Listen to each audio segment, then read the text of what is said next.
আরে উইন আর নবীজি একদিন হযরত ফাতেমা রাদিয়াল্লাহু আনহাকে ডাক দিয়া বললেন, ফাতেমা রে, তুমি কি জানো মা, তোমার আগে জান্নাতে একজন মহিলা তোমার আগে জান্নাতে প্রবেশ করবে। ফাতেমা, তুমি জানো নি যে মহিলা তোমার আগে জান্নাতে প্রবেশ করবে? এই মহিলা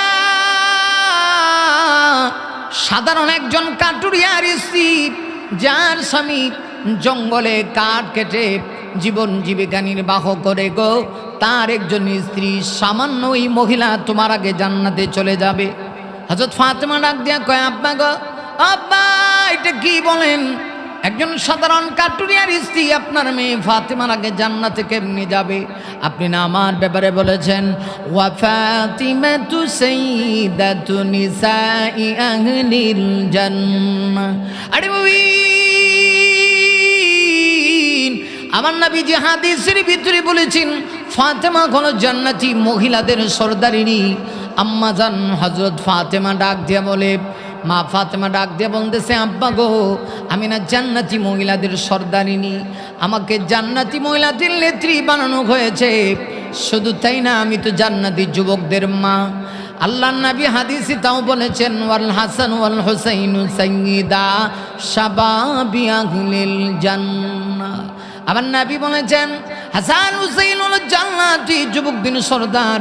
নবী গো, আব্বা জান, আমি না জান্নাতি যুবকদের সরদারের মা, আমার আগে কেমনি জান্নাতি যায়, কোন আমলে কোন কারণে যায় আমি জানতে চাই। নবী ডাক দিয়ে বলেন, এটা এখন বলা যাবে না, তাইলে আমি তার কাছে যাইতে চাই, কিভাবে যাবাম? সে তো বহু দূরে তার বাড়ি। নবীজি বললেন, ওই এলাকায় যাও, যাওয়ার পরে গিয়া দেখবা রাস্তার পাশেই ছোট্ট একটা কুড়ে ঘর, ওই কুড়ে ঘরে ওই মহিলা বসবাস করে। আর নবী বললেন, সেখানে যাওয়ার পরে তুমি বাঁকিরে দাঁড়ায়া অনুমতি চাইবা, অনুমতি দিলে ঘরে প্রবেশ করে তারপরে আস্তে আস্তে জানতে চাইবা কোন কারণে জান্নাতে তোমার আগে চলে যাবে, আবার সেই জান্নাতে তোমার বান্ধবী হবে। হযরত ফাতেমার অন্তরের ভিতরে কৌতূহল জেগে উঠল, একজন সাধারণ কাঠুরিয়ার স্ত্রী এত মর্যাদা কেমনে হইল গো, এত সম্মান এত মর্যাদা কেমনে হইল? হযরত ফাতেমা আর নিজেকে কন্ট্রোল করতে পারলেন না গো, মা গো, আপনাদের জন্য ওয়াজটা করতেছি। ও মা, তোমরা দিলের কানটা লাগায় কথাগুলি শোনো, আমলের নিয়তে কথাগুলি শোনো গো মা, খুব ভালো করে শোনো। একজন জান্নাতি মহিলাদের সরদারিনী হওয়ার পরেও তার ভিতরে আমলের কি পরিমাণ জজবা ছিল। একজন সাধারণ কাঠুরিয়ার স্ত্রীকে দেখার জন্যে হযরত ফাতেমা আবার রওনা হয়ে গেলেন। যাইতে যাইতে হযরত ফাতেমা অনেক কষ্ট করে ওই কাঠুরিয়ার স্ত্রীর বাড়ি পর্যন্ত তার আঙ্গিনায় গিয়া পৌঁছে গেলেন। ঘরের বাহিরে দাঁড়ায়া তিনি সালাম দেন, ভিতর থেকে কোনো জবাব আসে না। আবার সালাম দিলেন, দ্বিতীয়বার কোনো জবাব আসে না। তৃতীয়বার সালাম দিলেন, জবাব আসলো, কে গো আপনি, কে এসেছেন? বাড়িতে আমার স্বামী নাই। নবীজির মেয়ে হযরত ফাতেমা ডাক দেয়া বলে, হ্যাঁ কাঠুরিয়ার স্ত্রী, আমি এসেছি। হযরত ফাতেমা জান্নাতি মহিলাদের নেত্রী, আমি এসেছি রাহমাতুল লিল আলামিনের কলিজার টুকরা মেয়ে, একটু মেহেরবানি করে দরজাটা খুলুন। আমি এসেছি একটা কারণে আপনার বাড়িতে, আপনি একটু দরজা খুলুন। কাঠুরিয়ার স্ত্রী ডাক দিয়া কয়, না গো, দরজা খোলার অনুমতি নাই, আজকে আমি দরজা খুলতে পারবো না, না পারবো না, কারণ আমার স্বামীর অনুমতি ছাড়া আমি ঘরের ভিতরে কাউকে ঢুকাই না, আমি দরজা খুলে দিতে পারবো না গো। চিন্তা করে দেখেন কেমন স্বামী ভক্ত। মা গো, বর্তমান যুগে যদি স্বামীদের ব্যাপারে এমন বলা হয়, স্ত্রীরা স্বামীদের কথা ছাড়া ঘর থেকে বের হতে পারবে না, কয়জন মহিলা এই কথা মানবে? এরা কইব আমরা সমান, কারণ আমরা সমান অধিকার থাকবো না কেউ বদ্ধ করে দেখবো এবার জগৎটাকে। ঘরে থাকতে চাবে না, স্বামীর অনুমতি নিয়ে কয়জন ঘর থেকে বের হয়? না রে মা, না, তোমার বড় দাম, তোমার বড় ইজ্জত, তোমার বড় সম্মান। মা গো, তুমি ঘর থেকে বেরো, যেতায় সেতায় বের হয়ে ঘর থেকে যাইতে পারো না। মা গো শোনো, ইসলাম তোমাকে অনেক সম্মানিত করেছে, তুমি ঘর থেকে বের হইলে, বিবাহ যদি হয়ে থাকে অবশ্যই তোমার স্বামীর অনুমতি লাগবে। এরপরে যদি ঘর থেকে বের হও গো মা, তুমি অবশ্যই পর্দা করে ঘর থেকে বের হওয়া লাগবে।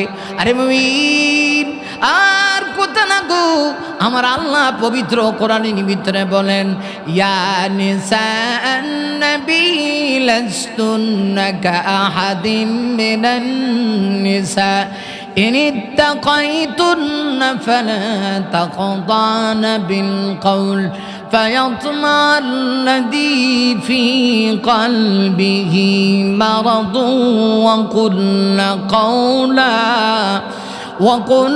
قولا معروفا।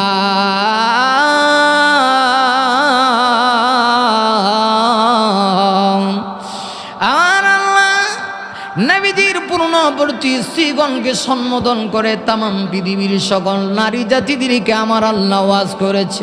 আল্লাহ ডাক দিয়া কয়, ও নবীর স্ত্রীগণ, লাস্তুন্না কাহাদিম মিনান নিসা, মর্যাদাগতভাবে, স্তরগতভাবে, পজিশনগতভাবে, সম্মানগতভাবে তোমাদের মর্যাদা আর অন্যান্য মহিলাদের মর্যাদা এক সমান না। না না না, কখনো হতে পারে না। অন্যান্য মহিলাদের সম্মান আর তোমাদের সম্মান এক হতে পারে না গো। ইনি তাকাইতুন না, অতএব তোমরা আল্লাহকে ভয় করো, লা তাখদানা বিল কওল, তোমরা পরপুরুষের সঙ্গী মায়াবী সুর দিয়া, কমল সুর দিয়া কথা বলবে না গো। যদি কথা বলো, কিছু পুরুষের অন্তরে বেঁধে আছে, ওরা তোমাদেরকে নিয়ে খারাপ ধারণা করতে পারে। এইবার আল্লাহ বলেন, ওয়াকারনা ফি বুয়ুতিকুন্না, তোমরা তোমাদের নিজ গৃহে থাকবা। আর যদি ঘর থেকে বের হতে হয়, সরই প্রয়োজনে বের হবা স্বামীর অনুমতি নিয়ে। বিবাহ যদি হয়ে থাকে, স্বামী তোমার গার্ডিয়ান, স্বামীর অনুমতি নিয়ে বের হবে। তবে আল্লাহ বলেন, লা তাবাররাজনা তাবাররুজাল জাহিলিয়াতিল উলা। আরে দুনিয়ার সকল মুসলিম নারীদের কি বলেন, সাবধান, তোমরা ওই জাহেলিয়াতের যুগের মহিলাদের মতো যে যখন ইচ্ছা তখন তোমরা বেপরদা হয়ে চেহারার সৌন্দর্যতা প্রদর্শন করে বের হয়েও না। এটা আল্লাহর বিধান। একজন কার্টুনের স্ত্রী, এরপরেও তার ভিতরে কেমন ভয়। হযরত ফাতেমা ঘরের বাহিরে দাঁড়ায় কয়, ও কার্টুনিয়ার স্ত্রী, একটু খোলো না, আমি তোমার সঙ্গে কথা বলবো। না, কথা বলা যাবে না গো, আমার স্বামী নাই গো, স্বামী বাহিরে চলে গেছে, আমি অনুমতি নিতে হবে। যদি আমার সঙ্গে কথা বলতে হয় আগামী কালকে আসবেন, আমি অনুমতি নিয়ে রাখবো, আপনার সঙ্গে আগামী কালকে কথা বলবো। আল্লাহু আকবার। ডাক দিয়ে বলি, আমার স্বামীর অনুমতি লাগবে। হযরত ফাতেমা বলেন, ঠিক আছে, তাহলে আজকে চলে যাই গো। ও বোন, আজকে আমি চলে যাই, আজকে আর তোমার সঙ্গে কথা হবে না। আগামী কালকে তোমার স্বামীর কাছ থেকে অনুমতি নিয়ে রাখবা, তোমার সঙ্গে আমি কথা বলবো। আরে পরের দিন দেখা গেল এই কার্টুনিয়ার স্ত্রী তার স্বামী যখন বাড়িতে আসলো, বাড়িতে আসার পরে ঘটনা খুলে বলে স্বামীর কাছ থেকে অনুমতি নিল। স্বামী ডাক দিয়া কয়, সাধারণ কেউ আসে নাই, ঠিক আছে, যেহেতু অনুমতি চাচ্ছ দিয়ে দিলাম, আগামীকালকে তার সঙ্গে ঘরে আসার পরে কথা বলবা। হযরত ফাতেমা রাদিয়াল্লাহু আনহা পরের দিন কাটুরিয়ার বাড়ির দিকে রওনা হইলেন, সাথে হুসাইনকে নিয়ে রওনা হইলেন। হুসাইন মায়ের সঙ্গে রওনা হয়েছে। আস্তে আস্তে আস্তে আস্তে একদম কাটুরিয়ার বাড়িতে চলে আসলো। আরে কাটুরিয়ার বাড়িতে এসে পুনরায় হযরত ফাতেমা বাহির থেকে দাঁড়ায় সালাম দিলেন। কাটুরিয়ার স্ত্রী সালামের জবাব দিল। হুসাইন তখন ডাক দেয়া কয়, আম্মা গো, ও আম্মা জান, এইটাই কি কাটুরিয়ার স্ত্রীর বাড়ি? গতকালকে যে আপনি এসেছিলেন। হযরত ফাতেমা ডাক দেয়া বলেন, বাবা হ্যাঁ এটাই। এমনিতেই ঘরের মহিলা কাটুরিয়ার স্ত্রী। ফাতেমা ডাক দিয়ে বলেন, খুলেন না, আজকে ঘরের দরজা খুলে দিন।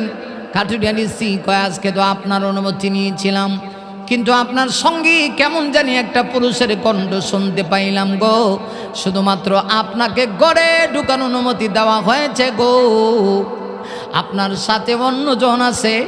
হযরত ফাতেমা ডাক দিয়ে বলেন, এটা কেউ না আমার কলিজার টুকরা ছোট সন্তান হুসাইন। না আপনার সন্তান হলে কি হবে? আমার তো দেখা যায় না, আমি তার সামনে যেতে পারবো না, আমার স্বামীর অনুমতি লাগবে। হযরত ফাতেমা আজকেও ব্যর্থ হইয়া চলে আসলেন, ডেকে বলেন, কাঠুরিয়ার স্ত্রী, অমন একটা কাজ করবা, আগামীকালকে আবার তুমি তোমার স্বামীর কাছ থেকে আমার সন্তান আসবে, সেটার অনুমতি নিয়ে নিও। তাহলে আমরা উভয়ই তোমার সঙ্গে একটু সাক্ষাৎ করব গো, তোমার সঙ্গে দেখা করব। পরের দিন আবার কাঠুরিয়ার স্ত্রী স্বামীর কাছ থেকে হুসাইন যেন ঘরে ঢুকি অনুমতি নিলেন। স্বামী অনুমতি দিলেন, ঠিক আছে, ফাতেমা তার কলিজার টুকরা সন্তান হুসাইন আসবে। হযরত ফাতেমা পরের দিন আবার যখন বাড়ি থেকে রওনা হইলেন, হযরত হাসান এবার কান্না শুরু করছে। হাসান ডাক দিয়ে কয়, আমার ছোট ভাইকে একদিন নিয়ে গেলেন গো, আজকে কি আমাকে নিয়ে যাবেন না? এবার হাসানও রওনা হয়ে গেল দুটো সন্তান নিয়ে। হযরত ফাতেমা এবার কাঠুরিয়ার বাড়িতে আসলেন। এবার আসার পরে কাঠুরিয়ার স্ত্রী তাকায় দেখে আজকে দুইজন পুরুষের আওয়াজ শোনা যায়। হযরত ফাতেমা বাহিরে দাঁড়ায় বলেন, মা ও বোন, একটু মেহরবানি করে দরজাটা খোলো না। কয়, আমি খুলবো, তবে আজকে অনুমতি ছিল আপনার আর আপনার এক সন্তান, আজকে দুইজন পুরুষের কণ্ঠ শোনা যায়, খুলতে পারবো না, কারণ দুইজন পুরুষ আমার ঘরে ঢুকবে, আমি সেই অনুমতি স্বামীর কাছ থেকে নেই নাই। হযরত ফাতেমা বুঝতে পারলেন, আমার নবী বলে দিয়েছিলেন, ফাতেমা ওই কাঠুরিয়ার স্ত্রী তোমার সঙ্গে জান্নাতে থাকবে, দুনিয়াতে দেখা হবে না। যাইতে পারো, গিয়া দেখতে পারো, তার কোন আমলের কারণে সে তোমার সঙ্গে জান্নাতে থাকবে। আরে মুমিন, এবার লক্ষ্য করে দেখুন না, হযরত ফাতেমা ডাক দিয়া কয়, ও কাঠুরিয়ার স্ত্রী, বুঝতে পেরেছি গো, দুনিয়ার জীবনে তোমার সঙ্গে আমার সাক্ষাৎ হবে না, বুঝতে পেরেছি, আমার আব্বার কথাটাই বাস্তবায়ন হয়ে গেল। তবে দুনিয়ার জীবনে সাক্ষাৎ না হইলেও তোমার সঙ্গে আমার পরকালের জীবনে সাক্ষাৎ হবে, জান্নাতে তুমি আমার সঙ্গে থাকবে, আমার বান্ধবী হইবে। হযরত ফাতেমা এই কথা বলে চলে আস।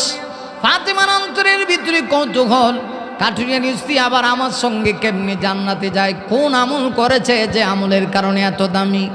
এজন্য কবি বলে, আমল সে জিন্দগি বনতি হে, জন্নত বি और জাহান্নাম বি। আরে একজন মানুষের দাম, একজন মানুষের সম্মান, একজন মানুষের ইজ্জত, একজন মানুষের মর্যাদা আল্লাহর কাছে বাড়ে কোন কারণে জানেননি গো? আল্লাহর কাছে বাড়ে আমলের কারণে। নারী হোক চাই পুরুষ হোক, আমল যদি ভালো হয়, নেক আমল যদি থাকে, ইমানের পাশাপাশি আমার আল্লাহ ইহকালেও তার জন্য পুরস্কার রেখেছে গো, পরকালেও তার জন্য পুরস্কার রেখেছে। আরে মুমিন, এই কথাও আমার না, আমার আল্লাহ পবিত্র কোরআনুল কারীমের ভিতরে আমার আল্লাহ বলেন, মান আমিলা সালিহাম মিন যাকারিন আও উনসা ওয়া হুয়া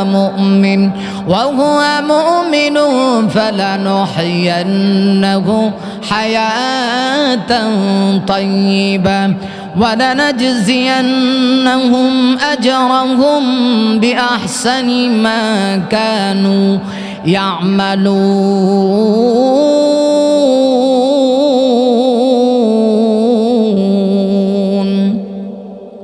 আরে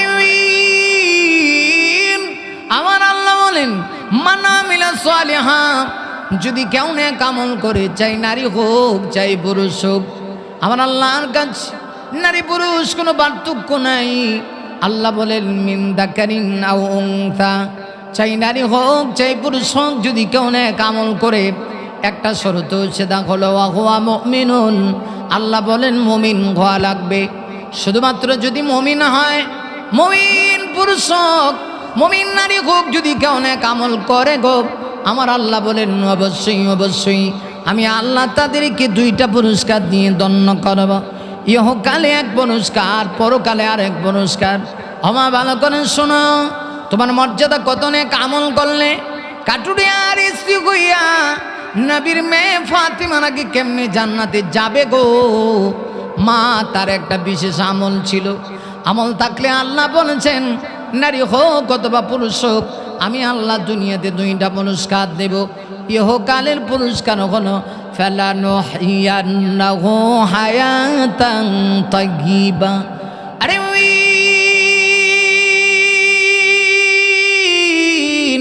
আমার আল্লাহ বলেন অবশ্যই অবশ্যই আমি তাদেরকে পবিত্র জীবন উপহার দেব। এটা হলো দুনিয়ার পুরস্কার। আখিরাতের পুরস্কার কি গো?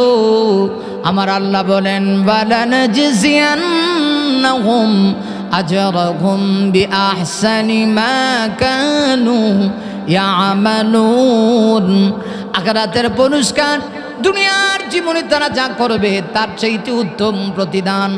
উত্তম প্রতিদান, আমলের চাইতে উত্তম প্রতিদানের নাম হলো জান্নাত। আল্লাহ বলেন আমি আল্লাহ তাদেরকে জান্নাত দিব। হযরত ফাতেমা ডাক দেখা, বুঝছি রে বোন, আর তোমার সঙ্গে দেখা হবে না। আমার বাবার কথাই বাস্তবায়ন হয়ে গেল। তবে মনে মনে এক ফাতেমা চিন্তা করে কোন আমল করো, তোমার কোন আমলটা আল্লাহর কাছে প্রিয় হয়েছে। জিজ্ঞাসা করে কাঠুরিয়ার স্ত্রীরে, জানতে চাই তোমার কোন আমল আল্লাহর কাছে প্রিয় হয়েছে, কোন আমলটা তুমি করো। কাঠুরিয়ার স্ত্রী বলে কি করবো, এখন তো বাধ্য হয়ে গেলাম এখন আমলটা বলতে। এই কথা বলার সাথে সাথে হযরত ফাতেমা তাকায়, দেখি ঘরের সামনে একটা পানির পাত্র দেখা যায়, পাত্রের ভিতরে পানি ভরা। হযরত ফাতেমা রাদিয়াল্লাহু আনহা ডাক দেয়া কয়, তাহলে বুঝি আমল কাহা? এই আমল কি? আমলটা হলো আমার স্বামী যখন কাঠ কেটে বাড়িতে আসে, আমার স্বামী ক্লান্ত পরিশ্রান্ত হয়ে যাওয়ার পরে আমার স্বামী বাড়িতে এসে তৃষ্ণা নিবারণ করবে, আমার কাছে চাবে পানি আমি দিব, তা না গো। আমার স্বামী চাওয়ার আগে আমি পাত্রের ভিতরে পানি ভরে রেখে দিই, আমার স্বামী যেন ওই পানি পান কইরা তৃষ্ণা নিবারণ করতে পারে। মা গো, তুমি জানো নি তোমার স্বামীকে যদি তুমি এক গ্লাস পানিও পান করা অন্তর থেকে, স্বামী কোথাও চলে গেছে, বাহির থেকে আসার পরে তোমার স্বামীর জন্য শুধুমাত্র এক গ্লাস পানি তুমি পাত্রের ভিতরে অথবা একটা গ্লাসের ভিতরে না হয় মগের ভিতরে পানিটা ভরে রেখেছো, স্বামী আসার পরে যদি স্বামীকে ওই পানিটা দিয়ে খুশি করতে পারো, তুমি 100 ভরি স্বর্ণ আল্লাহ রাস্তায় সদকা করলে যে সওয়াব হইতো গো, আল্লাহ সেই পরিমাণ সওয়াব তোমার আমলনামায় দান করবে। কাঠুরিয়ার স্ত্রীর এই অবস্থা দেখে হযরত ফাতেমা বলেন, বুঝতে পেরেছি কোন কারণে আল্লাহ তোমার সম্মান বাড়ায় নিয়েছে। স্বামীর প্রতি তোমার বড় কেয়ার, স্বামীর প্রতি তোমার বড় ভালোবাসা। স্বামীর কথা ছাড়া গো এক মুহূর্তের জন্য তুমি ঘর থেকে বেরা হও না। স্বামীর জন্যে স্বামী যখন কাজে যায় আগে থেকেই স্বামীর সব কিছু তুমি তৈরি রাখো, এমনকি এক গ্লাস পানিও স্বামী যেন এসে পায়ে চললে তুমি তৈরি করে রাখো, ব্যবস্থা করে রাখো।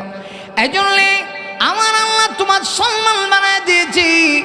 ও এই জন্য নবীজি হাদিসের ভিতরে বলেছেন, এই পৃথিবীতে কোনো স্ত্রীকে যদি আমার আল্লাহ ছাড়া আর কাউকে সেজদা দেওয়ার অনুমতি দিত গো, দুনিয়ার প্রত্যেকটা স্ত্রীকে বলতো তুমি তোমার স্বামীর পায়ে সেজদা দাও, স্বামীর পায়ে সেজদা দাও, স্বামীর পায়ে সেজদা দাও।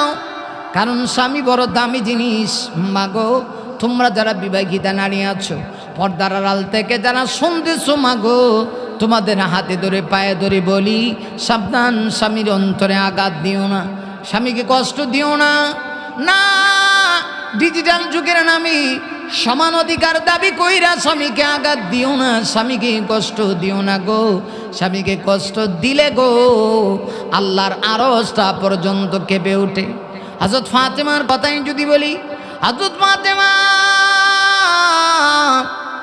দুনিয়ার জীবনে এত সুখ শান্তি ছিল না, দুনিয়ার লোভ আর মোহ ফাতেমার ভিতরে ছিল না। পরিবারের ভিতরে মাঝে মধ্যে এমন হয়তো 2 দিন 3 দিন 4 দিন যাইতো, চুলার ভিতরে আগুন ধরতো না গো। কিন্তু ফাতেমার চুলায় আগুন না ধরলেও স্বামী আর স্ত্রীর মধ্যে মিল মহব্বতের কোনো কমতি ছিল না। আরে মুমিন, ফাতেমা কি সাধারণ মহিলা ছিল? না, সাধারণ মহিলা না, এই পৃথিবীর শ্রেষ্ঠ সুন্দরীদের একজন সুন্দর হযরত ফাতেমা। আমার নবীর কলিজার টুকরা মেয়ে কত সুন্দর হতে পারে, চেহারার দিক থেকেও সুদর্শনী, আবার জান্নাতি মহিলাদের সর্দারিনী। হযরত ফাতেমা এত সুন্দর সুদর্শন, এত বড় নেককারিনী, আল্লাহ ওয়ালি হওয়ার পরেও নবীজি হযরত ফাতেমাকে কিন্তু টাকাওয়ালা স্বামীর কাছে বিবাহ দেন নাই। মদিনার অনেক মানুষ গরিব, হযরত ফাতেমাকে বিবাহের প্রস্তাব দিয়েছিল গো। নবীজি যখন প্রস্তাব আসে ফাতেমার কাছে নিয়ে যান, প্রস্তাব প্রত্যাখ্যান করে দেওয়া হয়। নবীজি এতে রাজি না, আমার নবীজিও সম্মতি দেন না। একে একে হযরত আলী যখন নেবার সিরিয়ালে আসলেন, আলী রাদিয়াল্লাহু আনহু আমার নবীর কলিজার টুকরা মেয়ে ফাতেমাকে যখন বিবাহের প্রস্তাব দিলেন, আলী ছিল নবীজির চাচাতো ভাই। আমার নবীজি এই সংবাদ ফাতেমার কানে যখন পৌঁছায় দিলেন, ফাতেমা চুপ হয়ে গেলেন, সম্মতি দিলেন। নবীজি বুঝতে পেরেছে ফাতেমা আলীর সঙ্গে বিবাহ বসতে রাজি। ইসলাম বড় গুরুত্বপূর্ণ জিনিস, লক্ষ্য করে দেখেন। ইসলাম বলে না শুধুমাত্র আপনি আপনার ইচ্ছায় আপনার মেয়েকে বিবাহ দিবেন। আপনার মেয়েরও একটা পছন্দ আছে, সেটার অধিকারও ইসলাম দিয়েছে। নবীজি ফাতেমাকে অগ্রাধিকার দিলেন। হযরত ফাতেমা যখন রাজি হয়ে গেলেন, নবীজি প্রস্তুত হয়ে গেলেন আলীর সঙ্গে বিবাহ দিবেন। আলীর কোনো টাকা পয়সা নাই, ধন দৌলত নাই। হযরত আলীকে নবীজি জিজ্ঞেস করলেন, আলী তোমার কি আছে? একটা তরবারি আছে, একটা ডাল আছে। নবীজি বললেন, আলী এই তরবারি আর ডালটা তুমি বিক্রি করে দেন মোহর তুমি নিয়ে আসো, তোমার সঙ্গে আমার মেয়ের বিবাহ হবে। হযরত আলী নবীজির পক্ষ থেকে অর্ডার পাইয়া একটা ডাল আর একটা তরবারি নিয়ে গেলেন বিক্রি করার জন্য। হযরত উসমান গনি তার কাছ থেকে কিনলেন, কিনে ডাবল টাকা দিলেন উসমান গনি। আবার দেখা যায় ডাল আর তরবারিটা উসমান গনি ফেরে দিলেন। তার বাইরা বায়া হয়। উসমান গনি বড় দানশীল ছিলেন।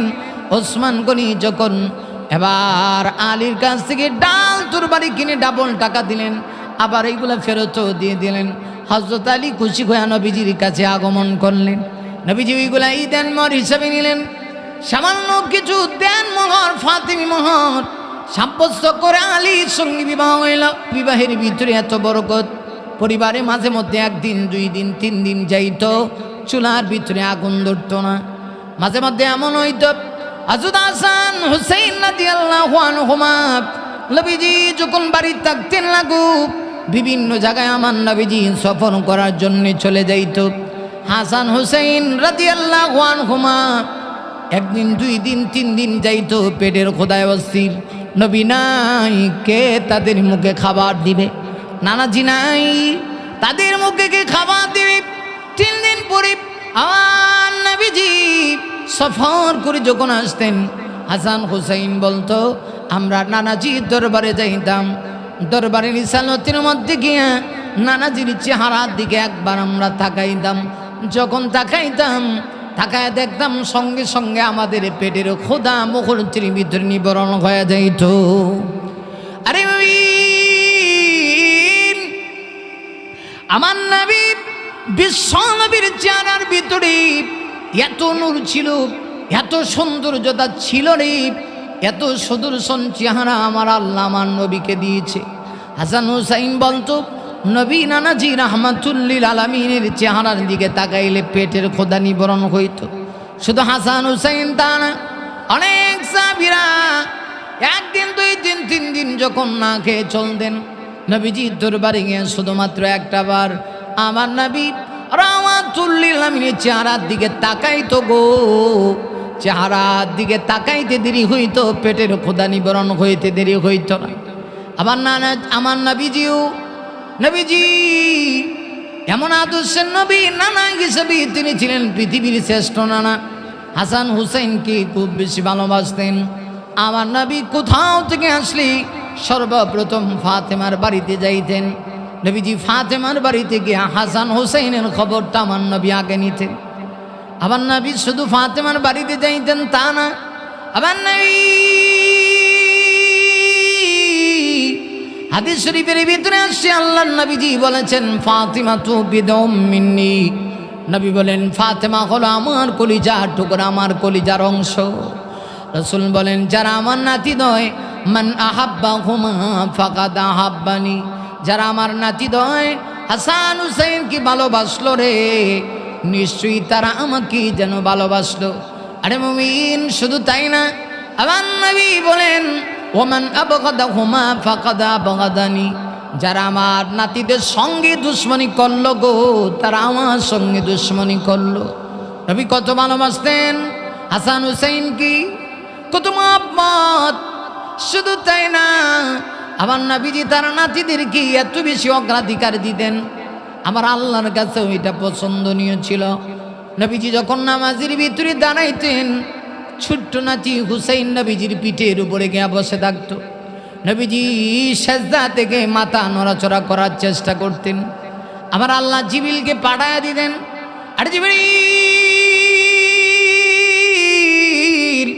আমার বন্ধুকে গিয়া বলা, বন্ধু যেন ফিট নড়াচড়া না করে। এই দৃশ্য আমার কাছে বড় বেশি পছন্দ।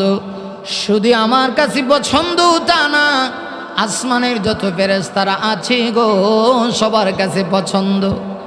তাহলে চিন্তা করে দেখেন, আমার নবী নাতিদেরকে কেমন ভালোবাসতেন, ফাতেমাকেও ভালোবাসতেন। কিন্তু পরিবারের ভিতরে একটা শান্তি ছিল, যদি এত টাকা পয়সা নাই, এত শান্তি।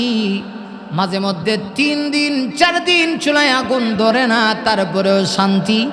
একটা দুইটা খেজুর খেয়ে আলী আর ফাতেমা জীবনটা কষ্ট করে চালাইতেন। খেজুরটাও পুরা খাইতে পারতেন না, এক টুকরা খেজুর বাদ বন্টন করি স্বামী আর স্ত্রী খাইতেন। এইভাবে জীবন চালাইছেন। কিন্তু জিন্দগিতে হযরত ফাতেমা কোনোদিন তার স্বামী আলীকে কোনো কষ্ট দেয় নাই।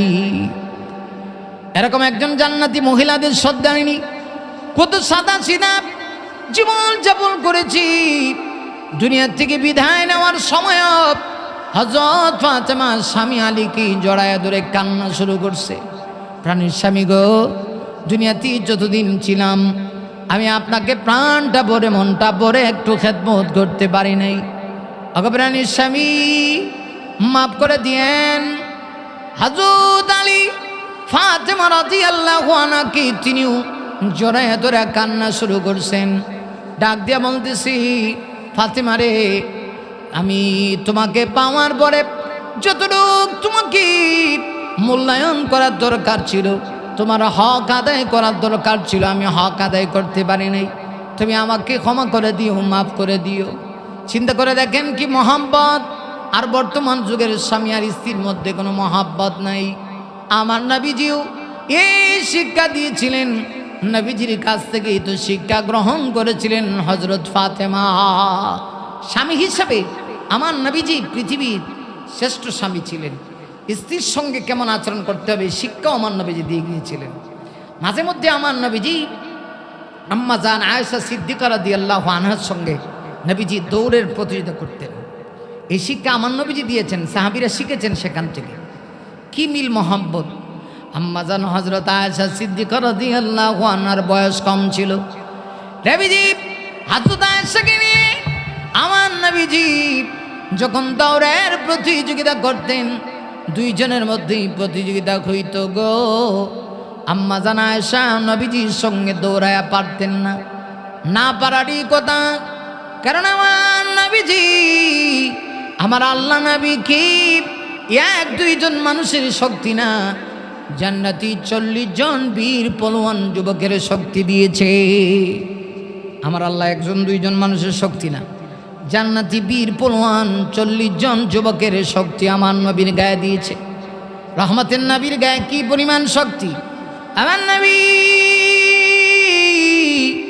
দৌড় দিয়ে আগে চলে যাইতেন, হযরত আয়েশা পিছনে পিছনে যাইতেন গো। নবীজির সঙ্গে দৌড়ের প্রতিযোগিতা করে যখন পারলেন না, আম্মা জান আয়েশার চেহারাটা মলিন হয়ে গেল। নবীজি তার দিকে তাকায়, আবার নবী তার দিকে তাকায় বলে, আয়েশা রে, মন ঘাবড়ানোর কিচ্ছু না, কেন তুমি চেহারাটা মলিন করেছো? আম্মা জান আয়েশা ডাক দেয়া কয়, প্রতিযোগিতায় হেরে গিয়েছি। রহমতের নবী ডাক দেয়া কয়, না টেনশন করো না, এখন হেরেছো, আবার তুমি বিজয় লাভ করবে। নবীজি পুনরায় পূর্ণিমার চাঁদের রাত্রে আলোতে আয়েশাকে নিয়ে পুনরায় আমার নবীজি আবার একটা দৌড় দিল। আরে মুমিন, এবার যখন পুনরায় দৌড় দিয়েছি, আম্মা জান আয়েশাকে নবীজি ইচ্ছা করে সামনের দিকে যাওয়ার সুযোগ করে দিলেন। নবীজি পিছনে রয়ে গেলেন। আম্মা জান আয়েশার সামনে গিয়া এত বেশি খুশি হইলেন, ডাক দেয়া কয়, নবী গো, আমি আপনাকে হারিয়েছি আর আমি বিজয় লাভ করেছি। নবীজি মুস্কি হাসি দিয়ে কয় আয়েশারি তুমি আমাকে হারাও নাই, আমি নবী ইচ্ছা করে তোমাকে বিজয় লাভ করার সুযোগ দিয়েছি। কি মিল মোহাব্বত! এই শিক্ষা নবীজি দিয়েছেন, সেই শিক্ষা গ্রহণ করেছেন ফাতেমা। জিন্দিগিতে স্বামীকে কষ্ট দেন নাই, অথচ স্বামী একটা ভালো কাপড় দিতে পারে নাই, উন্নত মানের খানা পিনা দিতে পারে নাই, তারপরেও স্বামীর সঙ্গে কখনো খারাপ আচরণ করেননি। সম্মানিত সুধী, আমার মা বোন এই জন্য বলছি, মা গো, ও মা, এই জন্যে তোমার এমন আমল করতে হবে যে আমলের কারণে তুমি দামি হও। স্বামীর প্রতি তোমার এমন ভালোবাসা দেখাতে হবে যে ভালোবাসার কারণে স্বামী তোমার প্রতি সন্তুষ্ট হয়ে যায়। স্বামী যদি তোমার প্রতি সন্তুষ্ট হয়, আল্লাহর হাবিব বলেন আল্লাহ তোমার প্রতি সন্তুষ্ট হয়ে যাবে।